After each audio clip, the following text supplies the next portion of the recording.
Oi, eu sou a Ana do canal Cogumelos Cinematográficos e hoje a gente vai falar sobre o Poltergeist de Enfield e o caso que inspirou o filme Invocação do Mal 2.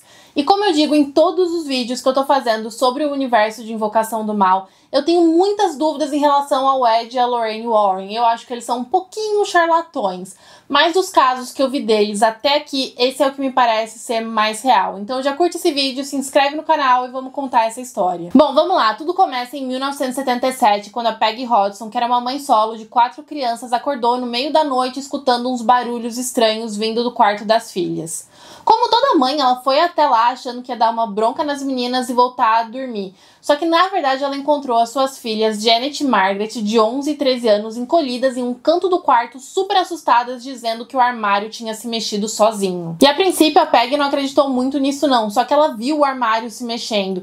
Então ela pegou os filhos e foi para casa dos vizinhos Vicky, Peggy e Nottingham. E daí o Vicky foi até a casa para dar uma olhada, ele também ouviu uns barulhos estranhos e então eles decidiram chamar a polícia. E no começo todo mundo achava que isso era uma grande pegadinha de péssimo gosto, então os policiais entraram na casa achando que tinha alguém lá ou que as meninas estavam tentando dar um grande susto na mãe delas.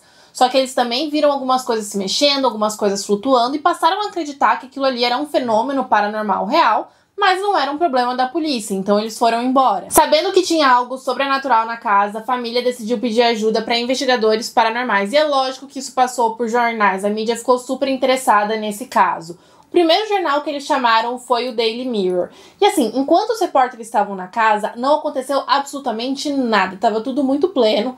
Quando eles estavam indo embora, convencidos de que tudo era uma farsa, um Lego foi jogado bem forte na cara do fotógrafo. Assim, ele ficou com uma marca de Lego na cara por alguns dias e ninguém jogou esse Lego, foi do nada, levitou e foi até ele. Depois do Daily Mirror veio a Sociedade de Pesquisas Psíquicas, que enviou alguns investigadores, entre eles o Maurice Grosse, que acompanhou esse caso por um bom tempo, por mais de um ano. E depois que os investigadores viram algumas coisas paranormais acontecendo, eles começaram a incentivar os membros da família a se comunicar com os espíritos. Primeiro eles deixaram canetas e papéis espalhados pela casa, e então começaram a aparecer alguns bilhetes, algumas mensagens. Alguns em uma caligrafia completamente irreconhecível e outros com uma letra que a família disse ser bem parecida com a da Janet. E daí o Maurice Grosse disse que só faltava os espíritos falarem, e daí eles começaram a falar. Primeiro eram alguns sonzinhos, uns murmurinhos, depois alguns sons de animais e por fim várias vozes. Quando isso começou, os espíritos só falavam perto da Janet, mas depois começaram a falar perto da Margaret também. E assim, tem muita gente que acha que a Janet fingiu essas vozes, principalmente porque os espíritos só começaram a falar depois que o Maurice Grosse comentou. Só que assim, se ela fingiu, essa menina é um gênio do ventriloquismo, porque eram várias vozes e muitas vezes elas falavam todas ao mesmo tempo. Os investigadores paranormais Ed e Lorraine Warren também deram uma passada por lá. No livro Ed e Lorraine Warren, Demonologistas, eles comentam um pouco sobre isso, né? O Ed diz que tudo começou quando as irmãs foram brincar com o tabuleiro Ouija. Elas não estavam tentando se comunicar com ninguém, nem estavam interessadas em demônios. Elas só estavam entediadas, viram o tabuleiro e falaram, por que não? Ele também comenta que existem várias gravações dos espíritos falando. Em algumas, eles taparam a boca da Janet com uma fita, em outras pediram para ela segurar água na boca dela, né? E os espíritos continuavam lá falando. O Ed Warren também disse que tinham 6 espíritos na casa e quando eles não estavam atormentando a família, eles falavam entre si. Alguns especialistas comentaram que mesmo com a boca tapada ou cheia de água, a Janet ainda poderia fingir essas vozes, só que isso ia trazer algum dano, ia machucar as cordas vocais dela e até hoje ela não apresentou nenhum problema vocal. Mas a Janet e a Margaret foram sim pegas fingindo alguns desses fenômenos. Uma câmera escondida filmou as meninas entortando colheres e a Janet praticando saltos na cama dela. O que é bem relevante quando você para pra pensar que uma das fotos mais famosas desse caso é a Janet levitando de um jeito que mais parece que ela tá saltando. Anos mais tarde, a Janet admitiu que ela e a irmã fingiram sim algumas coisas porque elas queriam testar os investigadores. Elas queriam ver se eles iam conseguir descobrir o que era falso e o que não era. Ela também disse que todas as vezes que ela fingiu alguma coisa, os investigadores conseguiram descobrir. E durante o período que o Maurice Grosse acompanhou a família de perto, ele viu muitas coisas. Além dos móveis e dos brinquedos se mexendo, a família também vivenciou aparições, Outros incidentes, tinha vezes que a casa ficava muito fria do nada. Teve até uma vez que uma cortina se amarrou ao redor do pescoço da Janet e a Peggy quase não conseguiu salvar ela. E acho que deu pra perceber que a Janet foi a figura central desse caso. Toda a família sofreu com assombrações, mas ela foi a mais afetada. O comportamento dela mudou muito, ela ficou extremamente violenta. Tinha momentos que ela simplesmente saía correndo até bater de cara na parede. E depois disso, ela até foi internada em um hospital psiquiátrico por 6 semanas.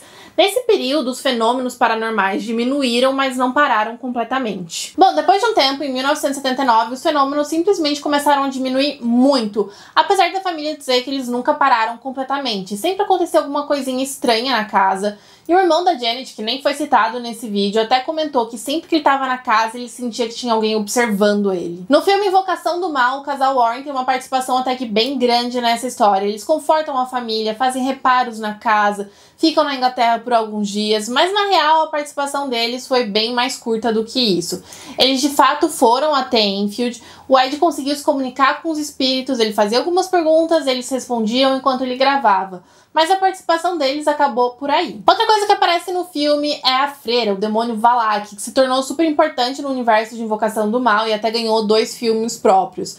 E assim, esse demônio não tem nada a ver com a história, não aparece nenhuma freira aqui, mas por ser algo super icônico no filme, eu acho super legal comentar que esse demônio foi sim inspirado por uma entidade que atormentava a Lorraine. Só que ela descreveu essa entidade como um tipo de redemoinho preto, e o diretor do filme, James Wan, não sabia como colocar essa forma no filme. Então ele decidiu que, como a entidade estava atacando especificamente a Lorraine, fazia sentido que ela estivesse tentando atacar a fé dela também. Então o diretor decidiu essa forma da freira. E esse é o caso que eu considero mais real até aqui por alguns motivos. Primeiro, que tinha muita gente envolvida. Mais de 30 pessoas foram até a casa e disseram que viram coisas inexplicáveis acontecendo. Segundo, que até hoje a versão dos envolvidos segue sendo a mesma, diferente de outros casos, quando anos depois alguém falava que as coisas não eram bem assim, que eles tinham fingido alguma coisa. Como aconteceu com o horror em Amityville, quando o advogado da família Lutz admitiu que eles tinham inventado a história para tentar conseguir uma grana. E o terceiro motivo é que simplesmente não valia a pena inventar essa história. A família Hodgson vivia em uma casa que era custeada pelo governo. Assim, na época que isso aconteceu, a Inglaterra estava passando por uns momentos bem difíceis e eles tinham esse programa que eu não sei se existe até hoje, né? Mas na época eles forneciam casas para pessoas que estavam precisando. E na época teve uma galera que falou que eles estavam inventando essa história para tentar conseguir uma casa melhor do governo. Só que assim, ninguém vai para uma casa de luxo com um auxílio governamental. Então mesmo que o governo topasse dar uma nova casa para eles, não ia ser uma muito melhor ou muito maior do que a que eles estavam no momento. Nesses anos que os fenômenos aconteceram, as crianças sofreram bullying na escola. A Janet se machucou várias vezes, ela chegou a ser internada no hospital psiquiátrico. Então assim, não valia a pena eles passarem por tudo isso para ir para uma casa que seria praticamente igual a que eles estavam. Mas é isso, esse foi o vídeo de hoje, espero que você tenha gostado, não se esqueça de curtir, se inscrever no canal e até a próxima.